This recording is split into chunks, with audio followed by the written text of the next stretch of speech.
લક્ષ્ય ન્યૂઝ, એક નજર, એક લક્ષ્ય.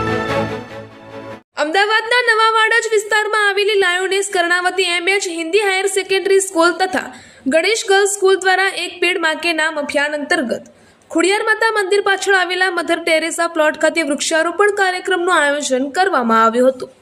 આ કાર્યક્રમમાં શાળાના ટ્રસ્ટીઓ ડોક્ટર અનિતાબેન પટેલ તથા પ્રિન્સિપાલ દીપકભાઈ પટેલના માર્ગદર્શન હેઠળ શિક્ષકો અને વિદ્યાર્થીઓ ઉત્સાહભેર ભાગ લઈ વિવિધ વૃક્ષોનું રોપાણ કર્યું હતું.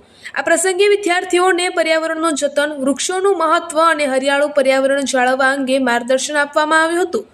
આ કાર્યક્રમના સફળ આયોજન અને સંકલનમાં નોડલ શિક્ષિકા પ્રવીણા સોલંકીએ મહત્વપૂર્ણ ભૂમિકા ભજવી હતી. આ કાર્યક્રમ દરમિયાન ઉપસ્થિત વિદ્યાર્થીઓ માટે નાસ્તાની પણ સુંદર વ્યવસ્થા કરવામાં આવી હતી.